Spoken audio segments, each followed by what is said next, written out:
Hey folks, we're sponsored today by Comedy Central. Want to win prizes every week? Head over to Twitter and follow Comedy Central for exclusive updates and weekly prizes. Do it now. Lock the gate!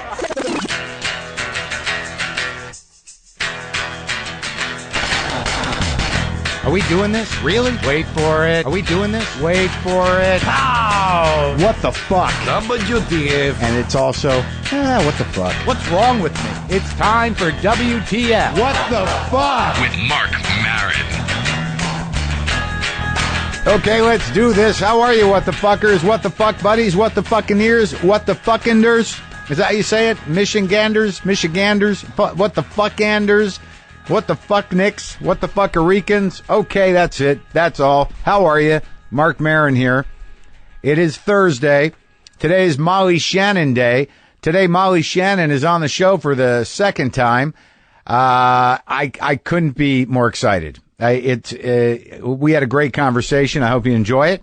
All right, let's do this now before I forget. Let's do the plugs because I want people to come to the shows. Tomorrow night, that is the 23rd and 24th. Is that right? The 23rd and 24th, I'll be in Bloomington, Indiana. Please come. I know there's basketball, but there's also me.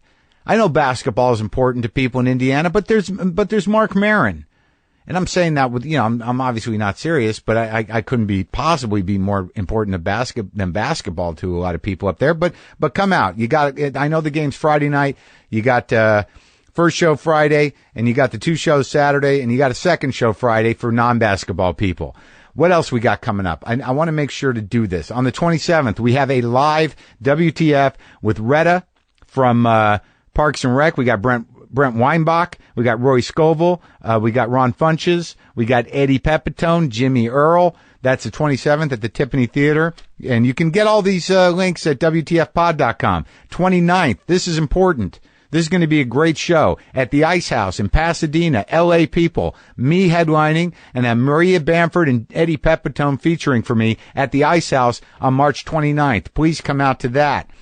And moving on into April, the first weekend of April, the Comedy Works in Denver. Great club. That's April 6th and 7th. 4 shows. Go to WTFpod.com for links to all of these. Okay, I did it. I plugged me. What else? Big news. Am I gonna just say it? Can I say it? Can I say what's happened for me? Can I share that with you in a nice way? I just got back from New York. I was there last night at the upfront presentations for IFC, who I will be doing a show with next year. We've got a straight-to-series deal to do 10 episodes of a Marc Maron show. It's not called anything yet. We're going with Maron right now because that's what everyone calls me, Maron. Could be the Marc Maron show. The title's not important. What's important is the deal is done. It's going to happen. It's going to be in the third quarter of next year, so that's next fall. We're going to make 10 episodes, scripted show, single camera about my life. And that's what's happening.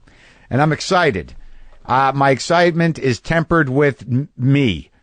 I can't just be excited. I couldn't be happier. I really didn't think that this opportunity would happen for me. Yeah, this is something that we all work towards on some level, even when we say we don't want to. When you get into comedy, there's part of you that thinks, I'd like to have a TV show about me. And I'd really put that on the shelf. I didn't think it was going to happen. I'd let that go. I was content with working in my garage and writing things and doing stand-up. I don't know. You know what content is? That's not true. But I'm okay, and I'm thrilled to be me right now on some level. Listen, I can't even say I'm fucking happy because it doesn't last long with me, and it's unfortunate. I don't think I show the right amount of gratitude. I'm excited. I'm going to do a TV show. I'm excited to be working with other people. I'm going to write the show with some guys. I'm going to act with people. There's going to be directors involved, lights, camera, action. I couldn't be more excited. I didn't think that was going to happen. I've had other opportunities in the past that didn't really manifest, didn't pan out, and this is going to happen. And I'm very grateful to IFC for taking the chance. It's all based on that pilot I shot a while ago. Those of you who have been listening for a while know I did that pilot presentation, and the upfronts were great. Yeah, it was a big show.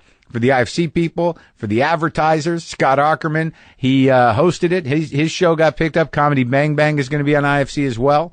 Kurt Braunholer, his show, the game show Bunk, is going to be on. So they did a thing, and Fred Armisen and Carrie Brownstein were there. It was all, I felt like I was in show business. It was very exciting. And that excitement was, that lasted me about 4 hours. That's not true. It lasted me till the next morning, this morning, or yesterday morning, when I got to the airport and I just wanted to have coffee, and then I got in line for coffee, and then I got into that mode where, so are you fucking kidding me? The woman at the counter, she didn't want to be there. I didn't want to be there. The people in front of me didn't seem to know how to order. So that just, and then I kept saying to myself, dude, you know what, man, shut the fuck up. Have some fucking gratitude. Humble yourself, you asshole. You finished your book. You turned it in. That process going to start, the editing process. You just signed a deal for a show, your own show. Just, can't you just be in that and not worry about getting your coffee? Can't you? This is what I said to myself. And then I said back to myself, dude, I need coffee. I know, but just fucking relax. You'll get your coffee. Why don't you shut the fuck up? Can't you know that things are going all right for you? What does that got to do with coffee? And that's a negotiation I went through. And I got on the plane. I'm like, I'm going to be happy. Things are going to be okay. I have a lot to be grateful for. And that was until I lost my brand new headphones. That fucking killed me. I just bought these headphones, $60, not much, skull candy, but I could talk on the phone on these headphones. Don't know what happened to them. Went back on the plane to look for them. Thought I put them on my bag. I have no fucking idea what happened to these headphones. And it just polluted everything about my day. I should know better. I can let that shit go. Come on, man, just buy new headphones. But I bought them the day before. It was if I bought the headphones and then just threw them directly into the garbage. Didn't even put them in my fucking head. I did, but it doesn't matter. I have no idea what happened to them. Now I have to angrily go buy headphones. Have you ever done that? I can't tell you how many times I've done that in my life, where I bought something that didn't work out, or I bought something that I lost, and then I had to angrily go buy the exact same thing. I've bought many pairs of shoes like that. I've had 3 or 4 of the same kinds of shoes because I insisted that they would work for me. I think I've talked about that before. So I'm yet to go angrily buy my headphones, and I have to go do that. But I'm very excited about the show, and I wanted to tell you guys, I knew a couple of days before, but I couldn't really say anything because it wasn't official. And I'm thrilled. I genuinely am excited to work. I'm ready to work. I don't know that I would have been ready to work at any other point in my life, but I'm ready to do this now. I'm about as me as I can be, for better or for worse.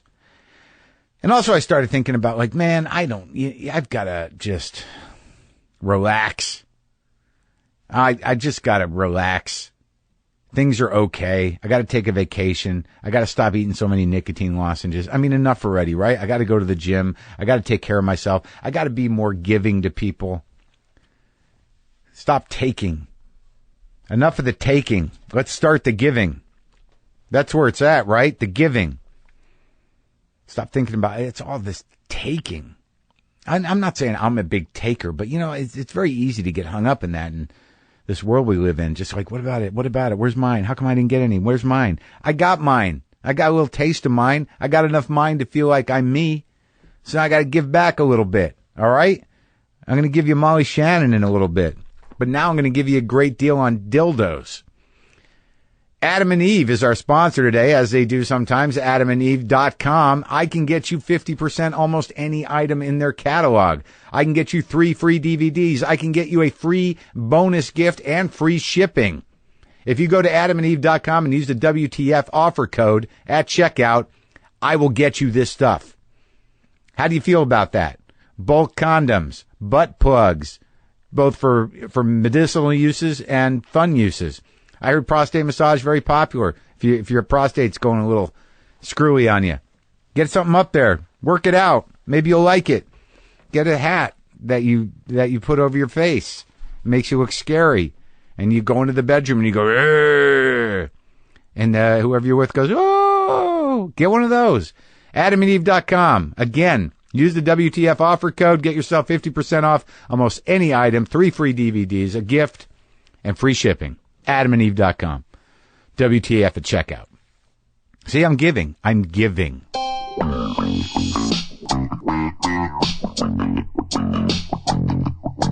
before we talk to Molly Shannon in the garage, I wanted to share with you this story she told on a live WTF, which I loved, and I'd never talked to her before, and it was a great story. And I don't know how many of you heard it. Maybe some of you have. Now you're going to hear it again, because I love this story about her and her friend basically running away, but in a big way and not with malice, just because they wanted to.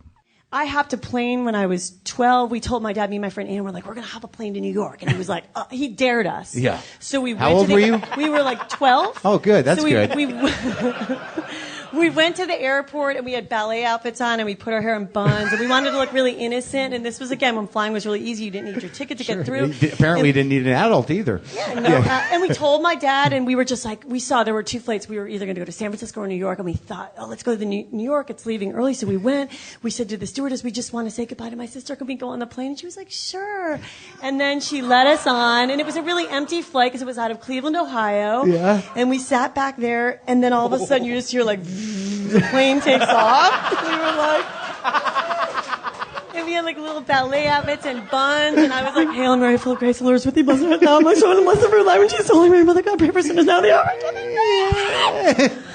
And then the stewardess that had given us permission to go say goodbye to my sister came by to ask if we wanted snacks or beverages, and she was like, can I get you ladies something to eat? She looked like she was like, oh, motherfucker. So so we wondered if we were going to get in trouble, but she ended up not telling anyone. And then when we landed in New York City, she was like, bye, ladies. Have a nice trip.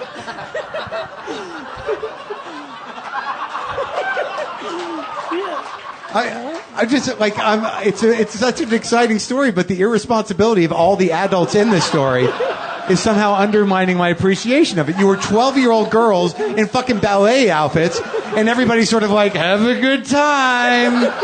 What world was that? It was a crazy world. What did you do in New York? And now you're gonna say we got drunk and we went to a. Well, again, because I had a crazy childhood, we called my dad. We were like, we did it. And he was like, oh, Dad, Molly.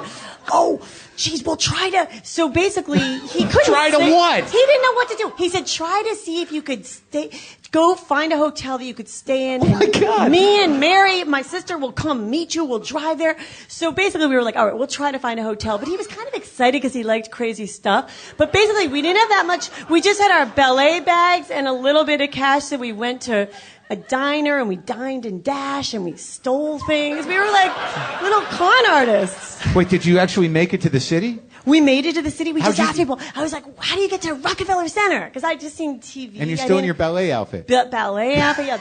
Really. Nobody said, are you girls lost? Nothing like that? No, nothing. They went into a bar and they got drink up, ladies. Yeah. So we did try to go to hotels, and my dad would call and ask, could they just stay there till we get there? And none of the hotels wanted to be responsible. Oh my God. So he was like, all right, you got to come home. And he was like, but I'm not paying for it, so try to hop on one on the way back. So we tried to hop on many planes, but the flights were all so crowded. Right. So we ended up having to have him pay for it, and he made us pay it all back with our babysitting money. So that was the big punishment? Yeah, there was no punishment. Well, no, I know. Yeah. I mean, clearly, was there any sort of like, oh, you survived, I was just testing you? He loved that kind of stuff. Like I said, he was wild. He used to, in his drinking days, he would, go to bars, and if somebody didn't let him in, he'd be like, damn it!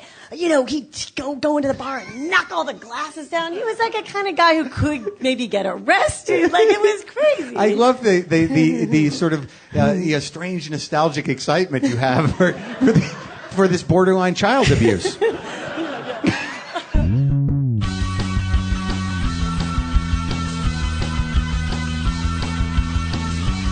Here's a fun sponsor. This is for real. Fucking Merge Records. I think I can say fucking Merge Records on a Merge plug because they're fucking Merge Records and they're awesome. Merge Records features Grammy Award winners like Arcade Fire as well as Spoon, The Magnetic Field, Super Chunk, Wild Flag, Carrie Brownstein, M. Ward, and a shitload more. And right now, WTF listeners can get 20% off all Merge music and merchandise by using WTF as a code at checkout. Fucking Merge Records, you guys. I mean, this is like real indie label shit. These guys are the nads. Does anyone use that anymore? Visit mergerecords.com/store to preview and purchase albums on CD, LP, and digital download, as well as merge gear like t-shirts and tote bags. All of them 20% off with the code WTF. How's that for rock and roll? Am I giving? I'm fucking giving. I'm not taking, I'm giving now. mergerecords.com/store. Use that code WTF. Hells yeah. Rock on.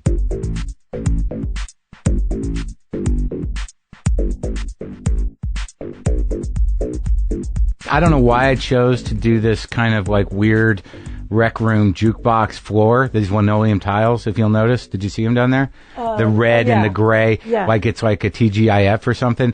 But I actually put those in at one point thinking it'd be a great idea. I don't know what the hell I was thinking. I think it looks nice. Yeah, but it's sort of like, why would I use those? I don't know. Was I making a game room? But like I did it, I got on my knees and did that on myself. I thought it was a good idea. Was it when you first moved in? Kinda, yeah. Yeah.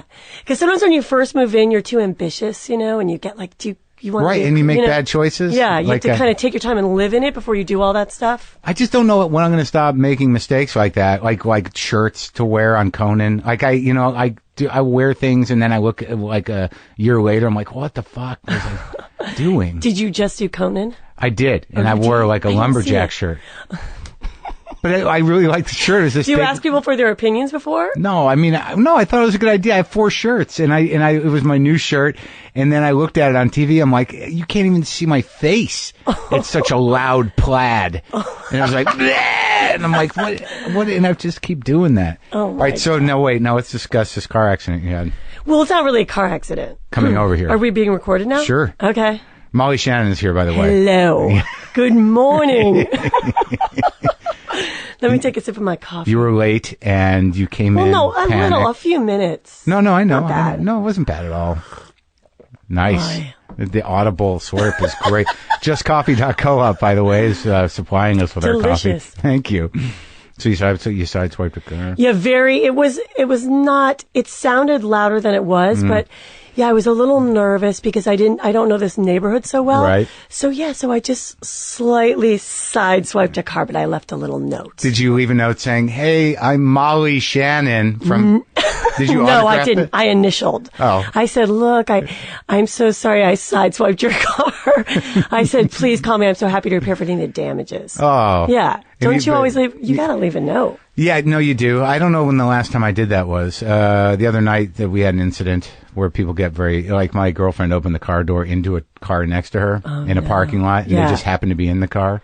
Oh, no. Which is horrible. Horrible. And then there was that moment where she's like, "Hey, what are you doing?" And then, my girlfriend was like, "I'm sorry." And there was a awkwardness.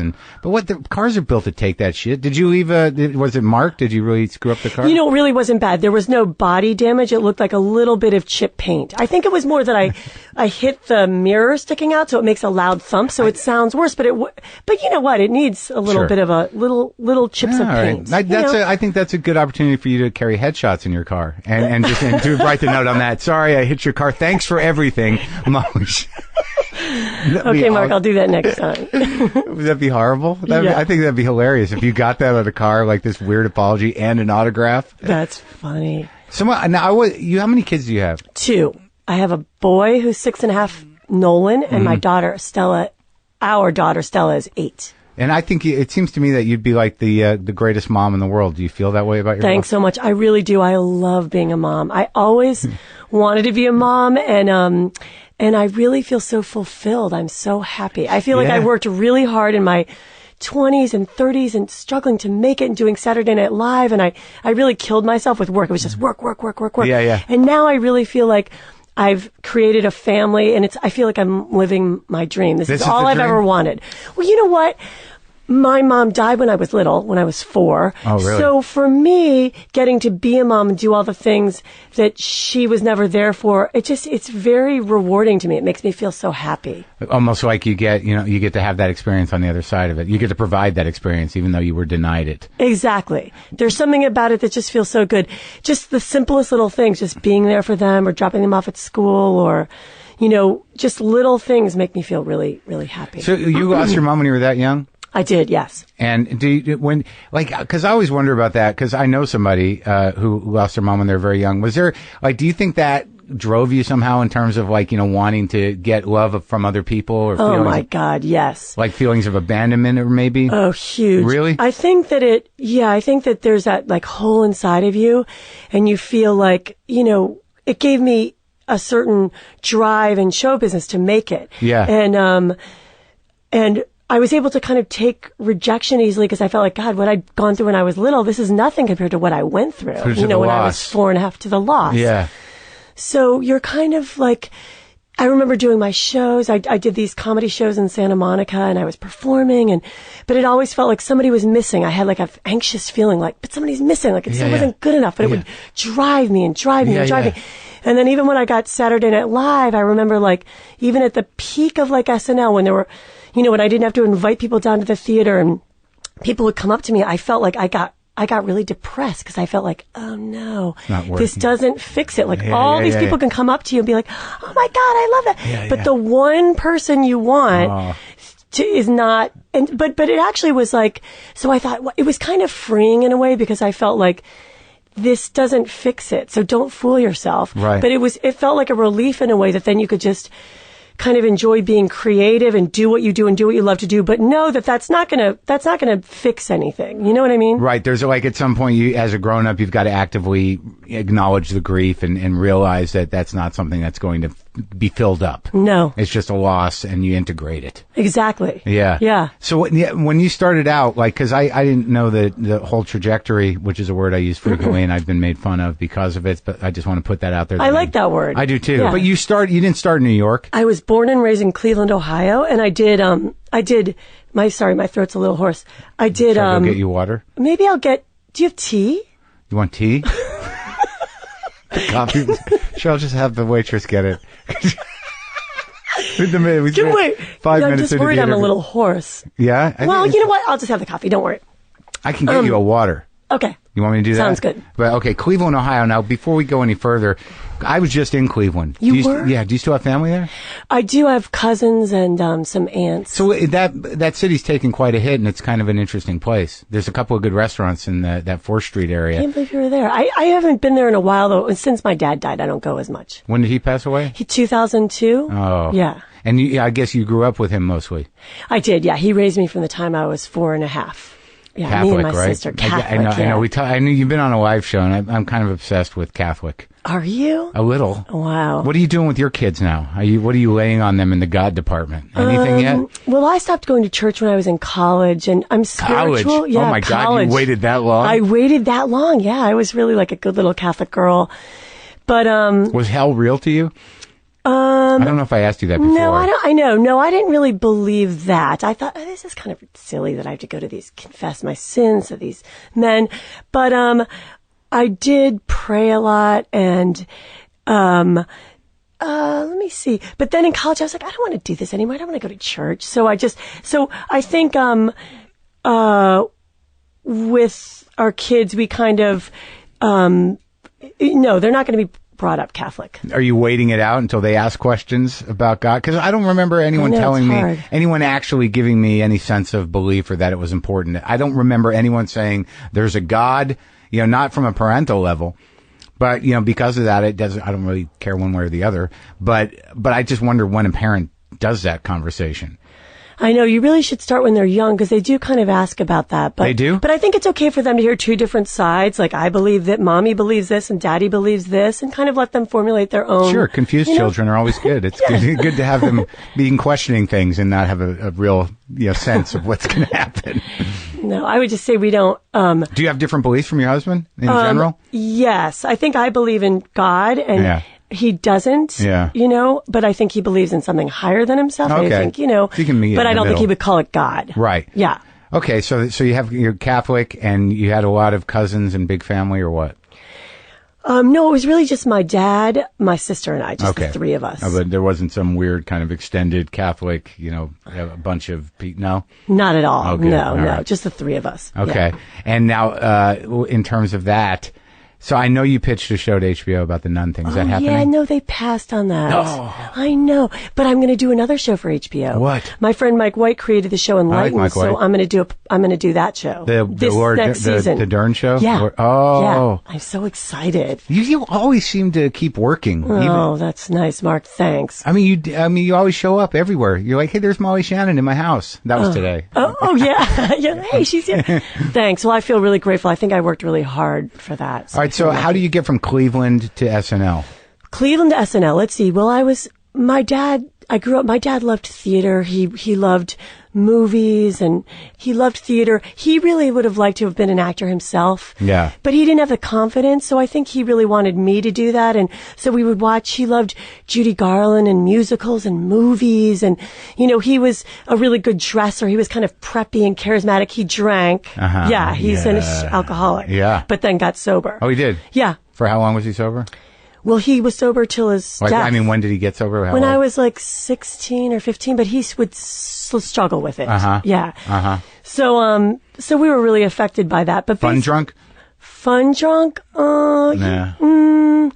No, it's hard when you're little. When it's the only person you're relying on, it's scary. Did you go through that whole? Did you do any recovery around that yourself? Yes. Oh, you did. Yeah. You did the adult child alcoholic thing. And, I remember going to a meeting when I was little. Like my dad went to AA, and I went to a meeting, but it was all like 50-year-old women and me, and I was like 13, and I was like, this is so strange. But I like listening to their stories. Yeah. But then, yes, I have been involved in that. Yeah, Alateen. You never did Alateen. No, I never did Alateen. It might not have been around then. I feel like it's new. I know, but it's great that they have that. Now, just out of curiosity, because like I not to necessarily talk about recovery, but what were like the things that you think about your personality that were directly in relation to growing up with an alcoholic?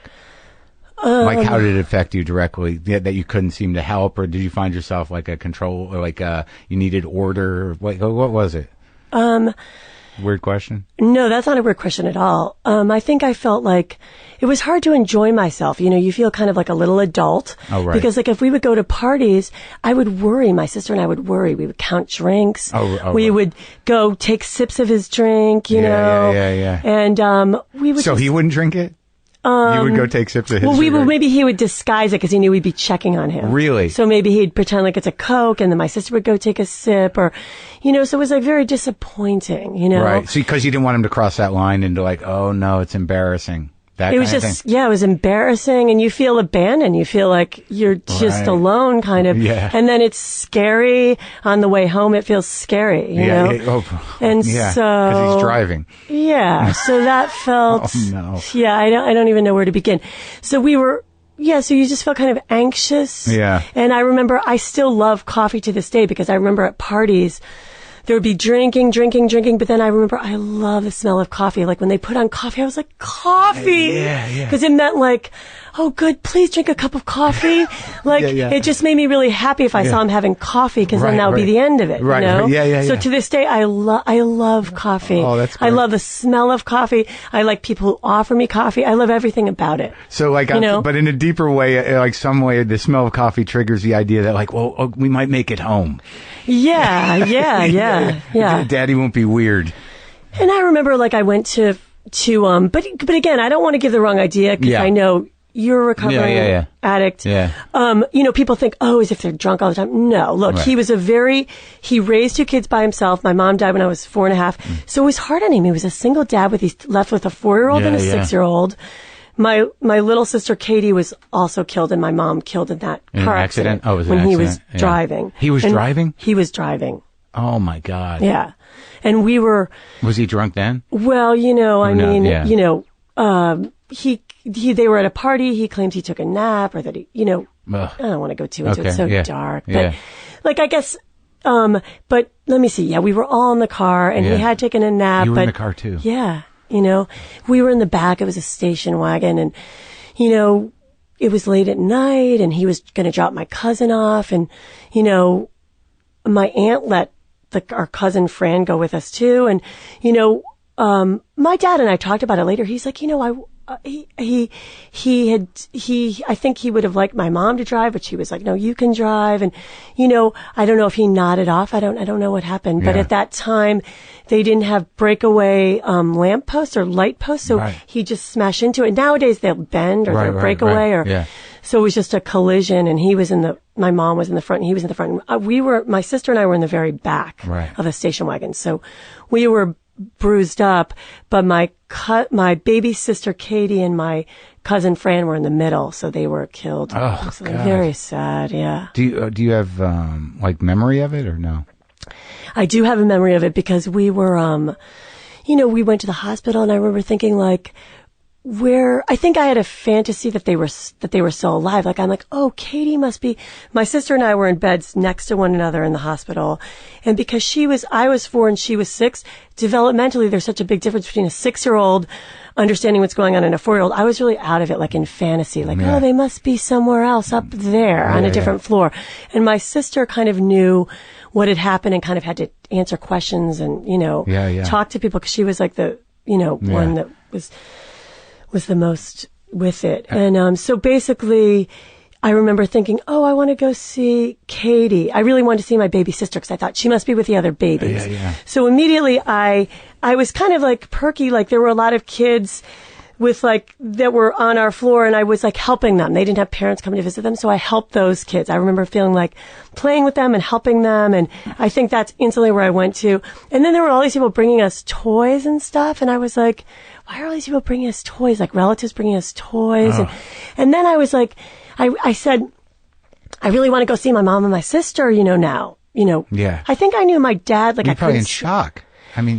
No, I was I assumed they were alive. Oh, right. So I was I want to go see them now. So I finally put on my robe and wanted to go see them, and they were oh, we're so sorry. I think an aunt told me or something, we're so sorry, but they've gone to heaven. And I was what? I was heaven, well, can we get there, Yeah, right.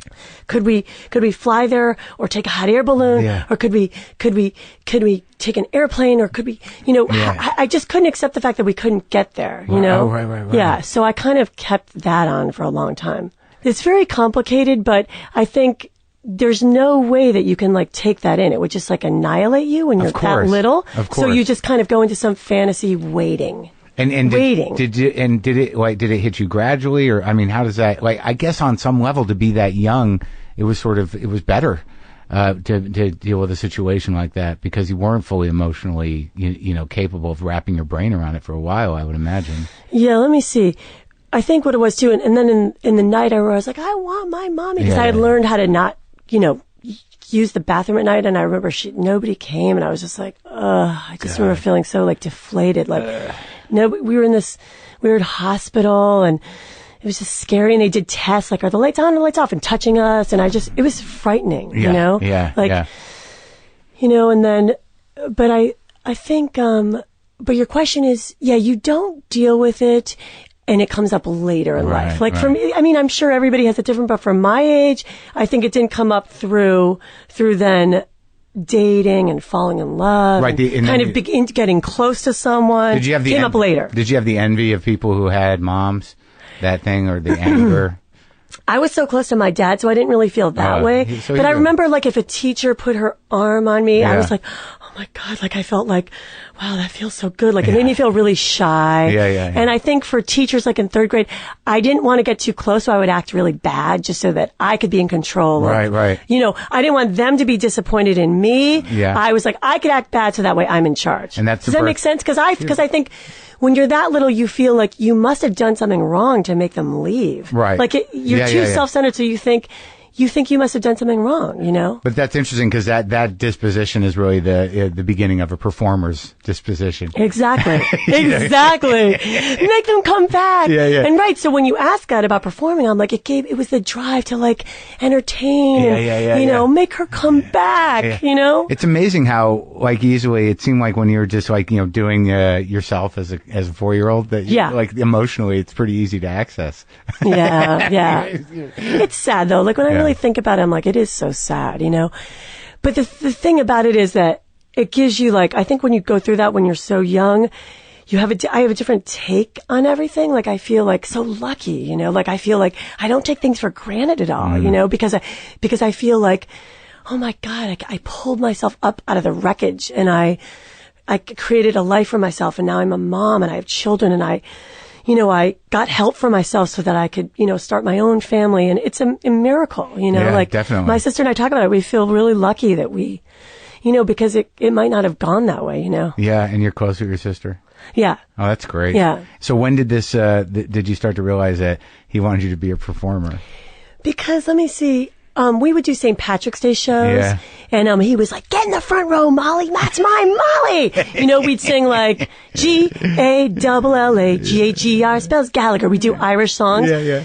But and we'd wear costumes, and I liked it myself. We have these choreographers that would come before St. Patrick's Day, Miss Patty and Miss Jackie. They were sisters, and they wore, you know, red spandex pants, and they would teach us a routine. Yeah, yeah. And I was like, yes, I live for Miss Patty and Miss Jackie to come. And so. And my dad was so proud of me, and I really liked it myself. But I remember St. Patrick's Day was like a day he would really like get loaded. Yeah. So I was like, oh no. So by the time we do the show, I could tell by the way he would wave, like how much he'd had to drink. Oh no. Like, yeah, Molly! Yeah. So I would be like, you can't come into the classroom after. Like most of the parents were allowed to come in and pick up the kids, and I was like, do not come in, you know, I'll come pick you up. Yeah. So with all that control. But he was still excited, right? Oh my God, he was so proud of me. Yeah. So I think he was just so, you know, he struggled. He had his own demons and he really struggled, but he was also like very loving, and he would really listen to my stories. And so it was complicated. It was both, you know, it was complicated. And did you do theater in high school and stuff? I did theater. So I did those St. Patrick's Day shows, and I knew I really love acting. Were you singing too? Singing, yeah, I sang. And then in high school I did musicals, but I was a little embarrassed to admit that I really wanted to be an actor. But then once I did, I felt really relieved, and then I started applying to drama schools, and my dad was just so supportive, and I went to NYU drama school. Okay. But I was always wanting to put on shows and, you know, make up plays, play house, you know, always like living in an imaginary life, whether it was through Barbie dolls or, you know, playing house or convent or whatever. It was always making up characters and games. Yeah. So NYU, that's like a real deal kind of. Yeah. Like, were you ever, what was were you sort of on a career path, or were you experimental? I mean, because you're in New York, did you do any like ridiculous theater? Ridiculous. I didn't do the experimental. I really wanted to make it. I was really driven. So you're career driven. Yeah. But I loved, so there was the experimental wing. I was in Circle in the Square, and we did lots of body exercises and, you know, scenes. And I was a very serious, dramatic actress. But then I remember they had auditions for this comedy show, and I felt like, God, I like this more, because it just felt like it came really natural to me. And you didn't have to do all the sense memory and, you know. Right. You just had to be funny. Yeah, but I had a very dramatic approach to my comedy, I would say. But you're naturally funny. So, I mean, that's a gift. So it wasn't like you weren't like some dry actor coming to stand. Like, when was the moment where you realized, like, holy shit, I'm funny? I mean, there had to be a moment where, because that's a real buzz. Yeah, that's a real buzz. I was at my friend's house. I had a lot of sleepovers, and I was at my friend Amy Wall's house, and she had a lot of sisters. Yeah. And the mother was like, "We're going to make chicken cacciatore for dinner, Molly." And in my head, I was like, I knew I was going to make a little joke, and I was like, "I'll have a chicken, but I don't want any cacciatore." I was little, and they all laughed, and I remember like, I like this. Yeah. But it's not like, but I would say, I wasn't like telling jokes. I was just intense, you know? Right. We are intense. Yeah. I'm trying to keep up. Okay. But all right. So you graduate NYU. Yeah. I thought, well, let me give it, I'll give New York City a year and then see what happens. For stage work primarily, or were you thinking like theater? I really wanted to be on TV. There wasn't a lot in New York, was there? You know what it was? I did this stage show with Adam Sandler. It was like a comedy review show. And everybody in campus saw it, and they were like, you should be on Saturday Night Live. Wait, so he was at NYU with you? He was at NYU with me, yeah. Oh, I didn't realize that. So that's a big part of the story. He was at NYU, yeah. And you guys still friends? We're still friends, yes. Yeah? He's great. What was he like in college? I mean, was he... Such a hard worker, so focused. He was just the kind of kid who was already very famous on campus. He was doing stand-up in the dorms. He would go at night and perform and do stand-up. He was just very driven. And was he funny? Very funny and sweet, quiet. You know, in our comedy show, the director, because there were like 5 of us in it, she was like, "Oh, you should take Adam out, you know, for coffee." And he seems a little shy. And I was like, I don't think Adam needs any help from me, you know. But yeah, people really loved him, and he was just doing stand-up all over the place, and just, yeah, very driven. And what was the show you guys did together? We did a review show where we made fun of the teachers, and I did Mary Catherine Gallagher. I created the character of Mary Catherine Gallagher in that show, and then I ended up bringing that to SNL. But it was from that stage show that people were like, you should do comedy. But I never thought of myself that way. I always thought of myself as a very straight, serious actress. Yeah. So it was really more that people told me. And then I thought, okay, maybe I could, try for that or try to get on Saturday Night Live. So then I thought, let me go to LA, and my friend Jean Pack and I came out here together, not knowing anybody, and I thought, we thought we'll create a stage show and do characters and maybe try to get people to see us that way. But I was thinking about Saturday Night Live after NYU. Oh, really? Yeah. So why'd you come out here? Because it's like such a crapshoot out here. I mean, like, it's so easy to get lost. Did you? I mean, you did a lot of episodic work pretty quickly, though. No. No, not so quickly. No? I worked in restaurants for a long time, and was broke and had to rent a rack. I didn't have much money. You rented a wreck? I had no money. I would take cash advances on my credit card. I didn't have a car. I just would. They have renter rack. Yeah, I remember Did you ever those. do that? Yeah, I remember that, but I don't think they exist anymore, do they? Yeah, they do Rent-A-Wreck. still exist. Yeah, I just saw one in. Because I did it once, and it was really a wreck. I mean, wreck. They break down. Yeah, the worst cars in the world. Worse. So, no, I didn't know anyone. I would. It's so lonely out here sometimes. So lonely. I remember before I had a car, I came out here one summer and lived at USC and didn't even have a car. I would take the bus to Sunset Boulevard. Oh my God, taking the and bus pass in Los my Angeles. headshots to agent's office, like just slip it under the door, like that. That's how I started. Oh, why is that? That's crazy. That's the most heartbreaking thing you've said to me. Oh my God. Just this idea of taking a bus in Los Angeles and Can you then imagine? going into these big buildings to slide your headshot on. Did anything ever happen from I that? did. I got Gary Coleman's agent sign me, and I was like, I'm gonna make it. He's got me and Gary Coleman and a bunch of like prostitutes / actresses, and he got me nothing other than like a hair show in Marina Del Rey. Oh, no. And he would have me come to his house and do like scene study where he would try to unbutton my shirt. No. Yeah. And Classic. he paid for my headshots, which we did in his hot tub. No. And I was in a bathing suit. Is that real? Yes. Yes. Did you meet Gary Coleman? I met Gary Coleman. They came to New York. We went, yeah. I met Gary. How long were you with that guy, though, before you realized this is inappropriate and low rent? Well, I've actually told this story on Conan, but they came, I don't want to say this guy's name, but the guy the agent and Gary came to New York, and we had tea at the plaza, and Gary was trying to hold my hand. And Gary was hitting on you, Gary too? was, yeah, Gary, too. Yeah. And so Gary asked me to come into the hotel room, and he attacked me. I mean, a full-on. Gary Coleman attacked you? Yeah, attacked me. Jumped on me. I had to throw him off of me.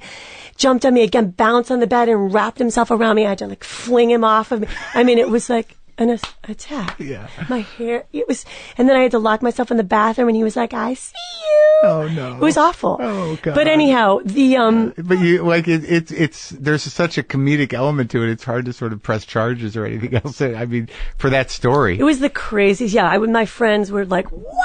Did you laugh at any point? Oh, my God. Yeah, because while I was in the middle of it, I'm like, I cannot wait to tell this story. But it was also, like, scary. But he was little, so I could kind of fling him around. Exactly. But, And you told that on Conan? I did. Was Gary alive then, or no? He was alive, yeah, because it's a true story, you know. Right? Nothing ever happened. Oh, didn't he pass away? Or he did. Yeah. He passed away, yeah. Oh, God, nothing ever happened? He didn't call you out on it? No, well, he knows that happened, you know. He told me I reminded him of Kimberly from Different Strokes, and I was like, really? You know, I was a young actress. But anyhow, that agent, when I would go to his house to practice scenes and he would unbutton my shirt, I was fresh from NYU drama school, and I was really into taking risks, and I'd be like, unbutton my shirt, come on. You know, like kind of wanting to go for it. But then I was like, this seems kind of sleazy. We're at his house. But then he would like take me and the prostitutes out he represented some like they were whores. Porno stars or just whores? They were like, I don't really Escorts know, but they lived at his house, and he would, get their headshots done. God, you dove right into the worst part of Hollywood. Yeah, I dove right in. And I remember the only thing he got me was like a hair show. Did he offer you coke and everything? No. No drugs. That's all right. No drugs. But he got me a hair show in Marina Del Rey, and then we all went How'd out that to go? like Cheesecake Factory after dinner. Boy, me and all you'd the prostitutes. arrived. Yeah, you I'd the arrived. prostitutes at Cheesecake Factory after a hair show. That was your dream, I think. I right? know. It's like, I've made it. Oh my God. Oh my God. Why would Gary Coleman react to that? That was the first time you telling me that is the only time I could ever even picture him being a sexual person. Even if it was inappropriate, he probably thought like, yeah, I did that. Oh my God. He was a wild man. Oh God, that's hilarious. Girl crazy. Yeah. So how long before, were there moments during this process where you like, this is not going well. I got to get the fuck out of here. There were moments but then I think then I got with another agent that kind of got me some auditions. And did that agent say like, oh my God, what are you doing with that guy? Was it one of those moments where it's like, why are you with that loser? You mean that particular agent? Yeah. No, they didn't say that. I don't, because that guy had he did have Gary Coleman. Yeah, exactly. Right. So no, but then I forget. I started to get some commercials and I got a part on Twin Peaks, and I would have cool. my friend would call for me sometimes. I had a friend who could call, and we would kind of get into offices that way. So he helped me. What do you mean call? Like he would kind of pretend to be friend. I can't say too much, but he would pretend to be friends with this playwright, and he would recommend me, saying I was part of this theater group in New York, and I would get meetings. So my friend got me in. Oh, that's great. So he kind of got me all my first agents. Oh, that's great. And and then I forget what my first job was, but I started just getting commercials and little jobs, and Do you then want me to check what your first job was to remind you? Yeah. You've been working a long time. Yeah. Phantom of the Opera? Yes. Yeah. You were Meg in Phantom. That was a movie. That was a movie. I got it. With Robert Englund and Jill Schoen, yeah. And I made like $3,000 a day, and that was really the beginning where I was like, wow, I got flown on first class to Budapest, and that was a big deal for me. Yeah, hell yeah.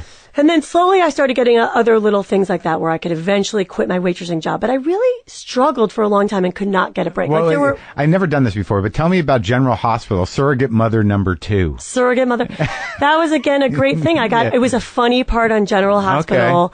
Okay. And those parts on soap operas helped me get my SAG card. You did a few of them? Yeah, I did a few. I did one in New York before I came out here. God, you really hammered out you were really hitting the sidewalk with this stuff, Oh, my God. Yeah, that's why I'm like... Yeah, it was the opposite story of somebody where it happens really quickly. I really struggled, and I got SNL when I was 30. Wow. Yeah, so, And you just hammered it out. You did a lot of episodic stuff, and then, so SNL... But while I was auditioning, I felt like, God, this auditioning isn't really working for me, because I would audition for pilots or TV shows, but they were like, they just didn't quite know where to place me. So I started working on a stage show with my friend Rob Muir, and we created characters, and there were many other people in it, and we would invite people down. Here, this was in LA. Here in LA, in Santa Monica. Yeah. We did it at we do it at different theaters around town. And eventually people started coming to that show, like the head of HBO, Carolyn Strauss, right, and Lori David. Yeah. Larry's ex-wife. Yep. And so I started getting better. And she was what, booking Letterman at the time? Or? No, she was, I forget. No, she was a manager representing comedians. She had left Letterman. She was living out here. She was at 3 Arts. So Lori was like my first big comedy manager. So from that show really is where things started. And when did the Lorne event happen? That happened when I was doing my stage show. I got invited to audition for SNL, so they flew me and a bunch of girls, and we got flown there, and we got to do 5 minutes for Lorne, and in the studio. We did it at Stand Up New York, and they invited an audience, and they were looking for a few people. That was when Janine was on the show, and I think. Yeah. So, but I think Janine was going to leave. Right. She got a movie. Right. So they were maybe looking for a few more people. And, I just did my 5 minutes or whatever. And then I heard from other people, I heard you're going to get SNL. And I said, no, I don't think so. And then I did get a call one day, and I came in mid-season. And you just, after one audition, you didn't have to go for the weird meeting in his office? No, it was just after that audition. Wow. Mm-hmm. So, like, I'm always fishing for Lorne moments.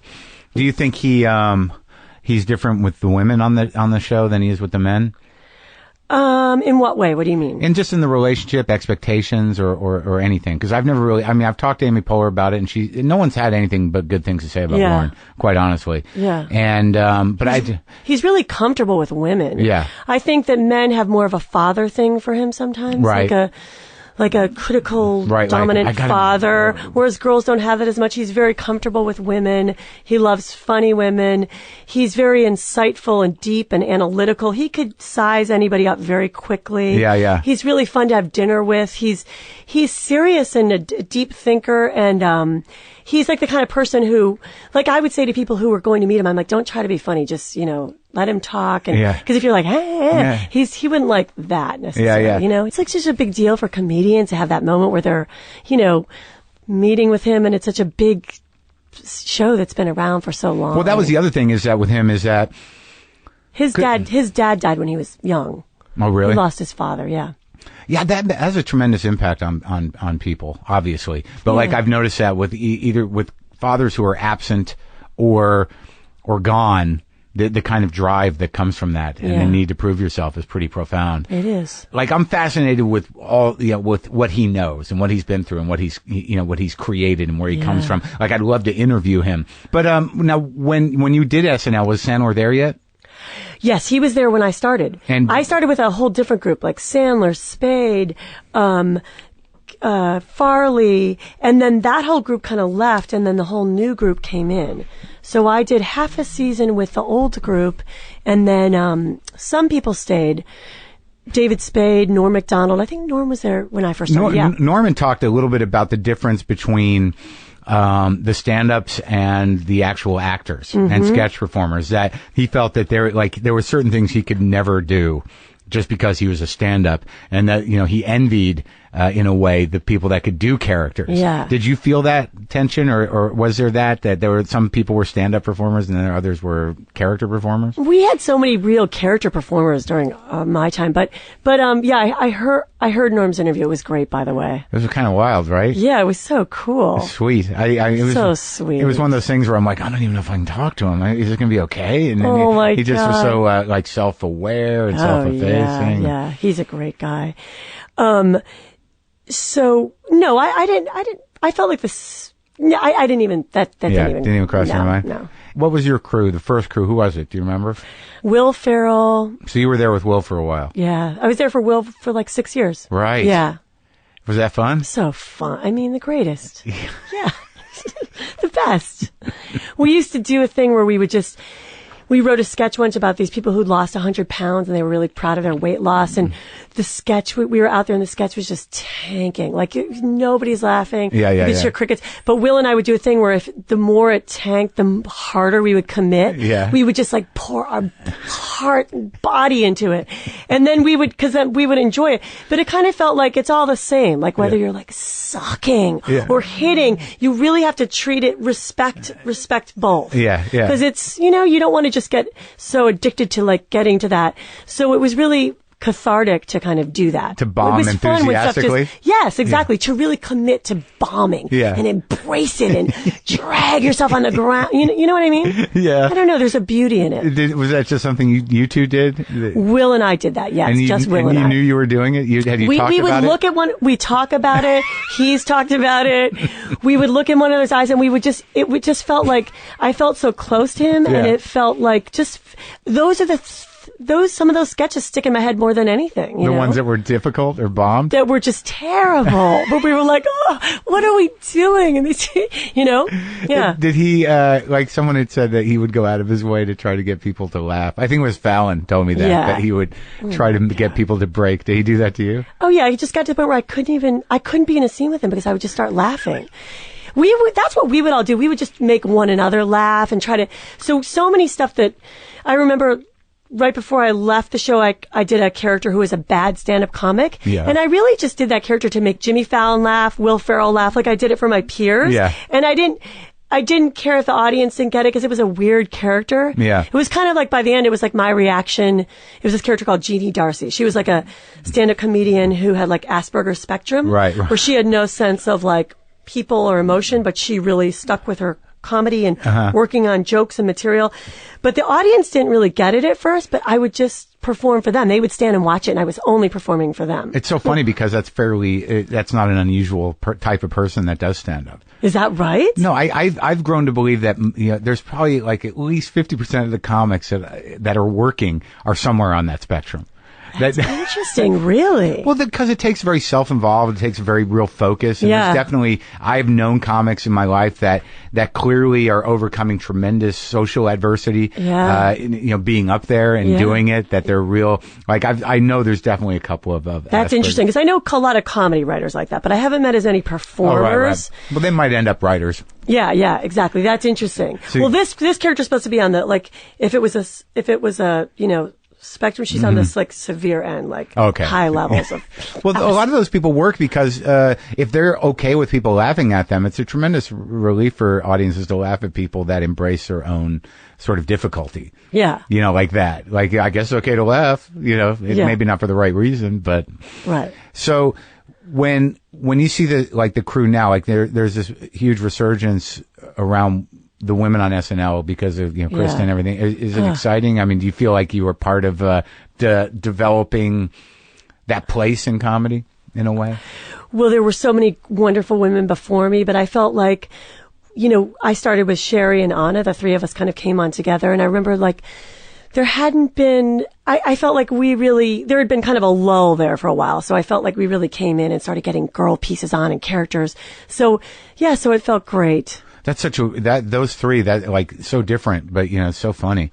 Yeah. Like all three, you really have different strengths in terms of how you do comedy. It's interesting. Yeah. So when you were like wanting to do SNL, did you have people in your mind who were your comedic heroes?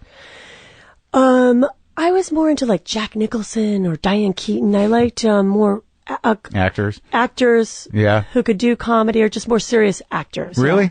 I like John Ritter. I loved his physical comedy. Interesting. But I was more into regular acting. Yeah. Have you met Bill Murray, though? Yes. Yeah. And Gilda Radner. I would say those from Saturday Night Live. But it seems like your crew really set a standard for women on that show, and it seems like Thanks, Mark. Yeah. Do you feel that way? I mean, I do. I felt like we came in, and I remember feeling like I felt like we really started getting a lot of stuff like you guys on were rock character stars. pieces. You're rock stars in a way. Was there an intense amount of competition with the dudes in a way for things being written for you and that kind of stuff? No, not really. You just really have to write for yourself. You have to kind of write yourself into the show. I think that it was hard for people who thought, if you could who had the understanding, you can just come and get written for. That's not going to happen. Right. And I remember really feeling like, oh my God, it's like a writing job. I didn't really realize that you really have to write yourself in and come up and have material and have characters.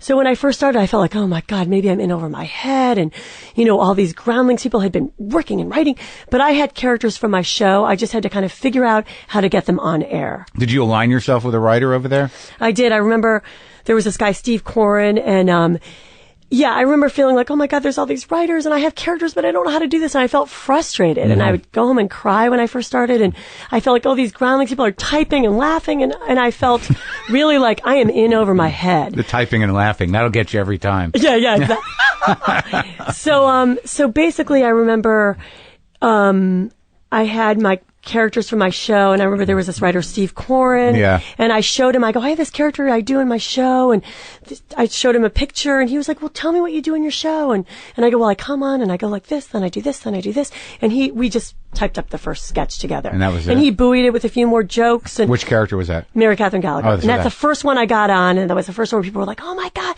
where I really fought to get that on, and people really responded. And that's great. So then I really realized, even though there were many writers, I thought if you can just find 2 or 3 that you can collaborate with, that's all you need. Right. But I think initially I thought, we should all be working together all the time, but that's not the way it works. If you have one person you can work together, it's great. Yeah. I mean, you can do everything by yourself. But that's hard. But there are people, it seems that a lot of those relationships with those writers have really carried throughout people's careers, like with Adam and Tim Hurley. Yeah.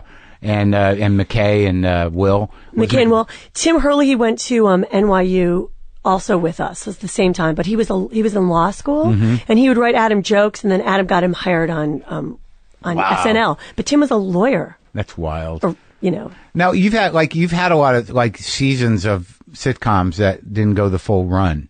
Oh yeah. Is that heartbreaking on some level? I mean, you know what? For me, it's not that heartbreaking because the schedules are grueling. It's so different. But Cat and Kim, how much did you have to do with Cat and Kim? We did 18 episodes, and it was 14 hours a day, so the hours are not family friendly. It's tough. But were you part of the development of that show? No. No, you just cast. Yeah, cast. Yeah.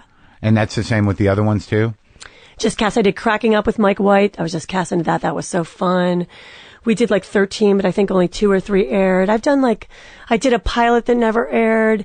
So usually I have not been so upset when they're canceled. Okay, right. Because I get like because for me it's all about the balance between family, being Sure. with the kids, and work with family. Yeah. So I love when I'm kind of freed up from that again. You wrote a children's book, is that true? Yeah, I wrote Tilly the Trickster. Mm-hmm. Is this going to be a thing? No, you know what? I really just did it to challenge myself. I just wanted to write something that was my own, and I like that my kids saw me writing a book because they were like, I want to write a book. So I really just did it just for myself, and it was really fun, and I really, it's so much harder to write for little kids. It's so different than what I do. Yeah. Because what they think is funny is so innocent and sweet. So it was different, and I really would read it to Stella and Nolan's little friends when they came over and see what they thought was funny. So it was so fun. So I feel really proud of myself that I did that and followed it through. And I went on a book tour, which you're going to be doing. I know. Isn't it crazy? Yeah, it's a lot of work, though. The book thing is like, I mean, I've done, book tours they can go either way. Did you find yourself showing up places with 12 people, or you probably draw a good crowd no matter what? They mostly come up because they want to hear all about SNL, so it was like a nice crowd. I enjoyed it, but Did you read from your children's book? I would sometimes, yeah, sometimes I would, and sometimes there'd be we would just do readings for little kids and families. Oh, you had It depends. come to the my reading? kids didn't come, yeah, we would have little kids come. And did the book sell? Did it do all right? It did really well. Really? Did well, so I'm so pleased with it. But you're going to write another one, aren't you? Maybe, I don't know. Is it a character that can keep going? Tilly? I don't know. I haven't even thought about it beyond one book, honestly, Mark. Maybe, I don't know. So now here we are at the end of the journey that we've talked about. So you're going to go do Up All Night, and then what else is coming up? Are you going to I'm going to go do Enlightened on HBO. Yeah. Yeah, and I'm writing a movie for Disney. You are writing a movie? Me and my old comedy partner, Rob Muir, and Bob Destry pitched a movie to Disney. It's about the social world of motherhood, so I have to start writing that. What does that mean, the social world? Oh, well, it's kind of about... At the park and, no, not really the park. It's about these moms that go on this road trip with their kids together, a little short trip. And not a Thelma and I just Louise wanted to... with No, children. not Thelma and Louise. I just like funny women, and I wanted to think of projects for lots of funny women. Like who would you think in those? Oh, my God, there's so many. I love all the women out there, Yeah. There's so many strong women on TV now. Who have you worked with that you really like lately? I love Kristen Wiig. Are you friends with them? With Kristen, anyways? Yeah, Kristen I don't know as well because she wasn't part of my group. But when I hosted the show, I got to. But I've never socialized with her or anything. But I'm a huge fan of hers. I think she's so talented. I loved Bridesmaids. It's wild, right? Oh my God, I felt like it was my movie. Yeah. I just felt so excited, and I mean, I think so many women felt that way because it was so well done, and I'm just so... It was a rare thing to see, that many women acting that over the top and amazingly funny. It was fantastic. It was and great. Melissa McCarthy, I've never met her. She was... You don't know her? I feel like you guys would get she along. was groundlings. She knew Maya and Kristen and Emily Spivey, who created Up All Night. They were all groundlings together. But, that scene where she shits in the street is one of the best things I've ever seen in my life. And she played that so well. She's so funny. But just, it's so exciting to see all these women all over the place. Oh, it sounds like everything's going good still. Thanks, That's Mark. a great thing. Thanks. I'm really excited to do Enlightened. Yeah. Yeah. I haven't watched it yet. Is it great? It's fantastic. Because Dern is so insane and great. She's so great. And what Mike White does with a half an hour is like... How many have there been else. so far? I should get on it. There are 12 that have aired, 10 or 12. And they picked it up and it's going to keep going? Yeah, they picked it up, yeah. What is the angle? What's it about?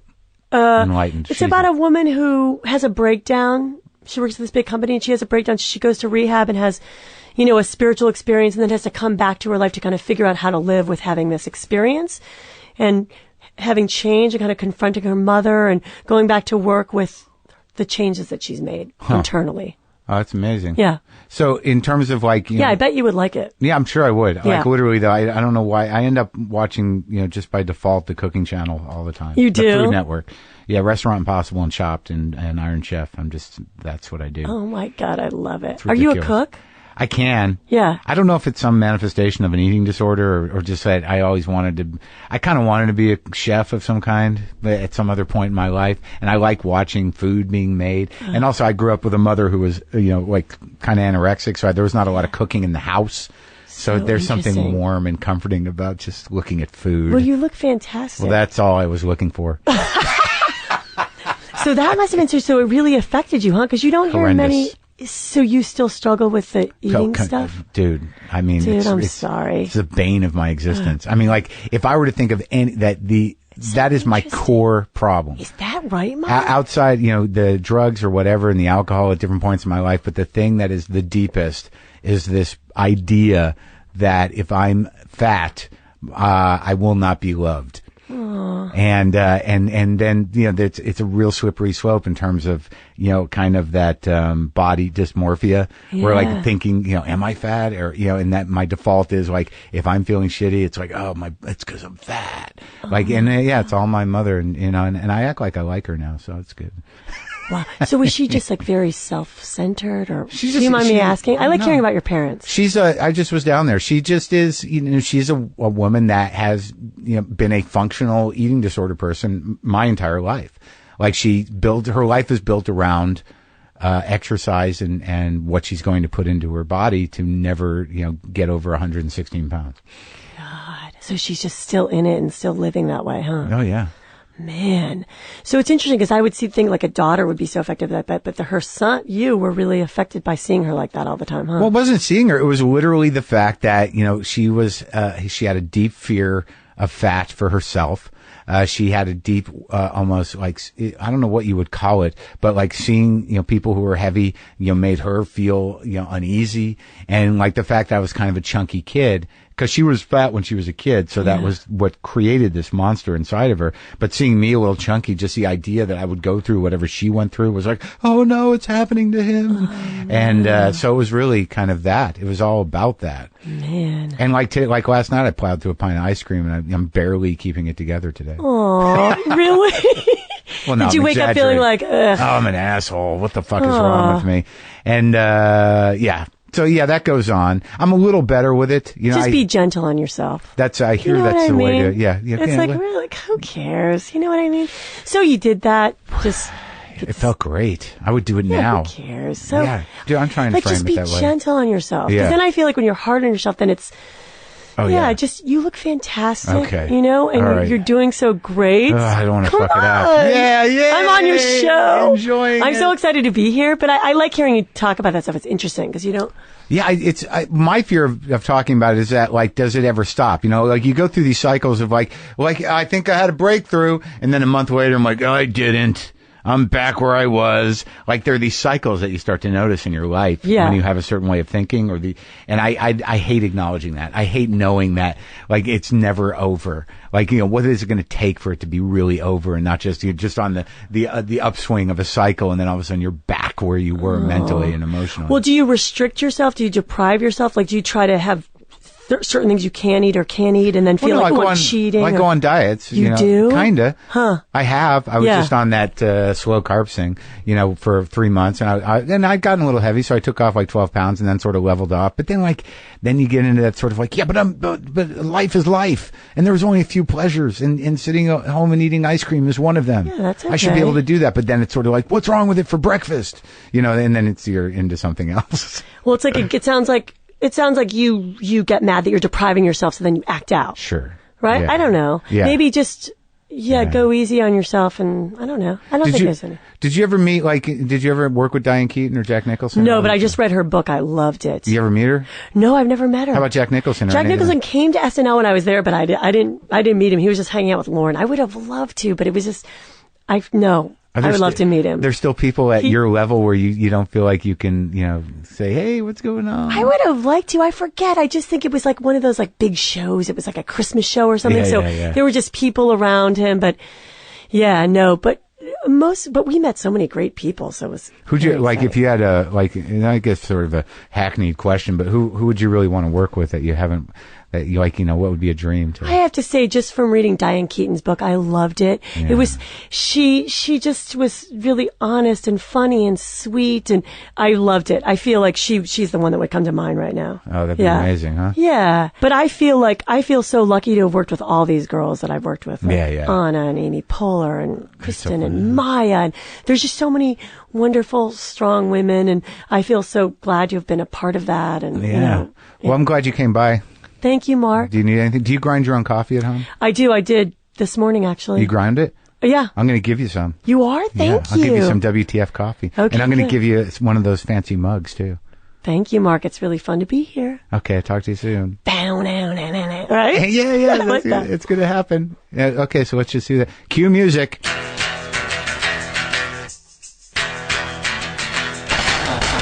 That's it. The amazing Molly Shannon, a great comic performer and just a sweetheart. What a great talk. Really enjoyed that. Again, folks, tomorrow night, Comedy Attic in Bloomington, Indiana. Go to WTFpod.com for everything you need. And, oh, God, my head. And, kick in a few shekels, pick up an app, get on the mailing list, do the stuff. Well, do what you need to do there. Comment on shit. Try to be nice to the women, will you? I don't know, with their string of idiots over there that just want to shit on girls. How is that on my website at WTFpod.com? I'm all scrambled and should have eaten more than cookies. That's not a meal. Cookies not a meal.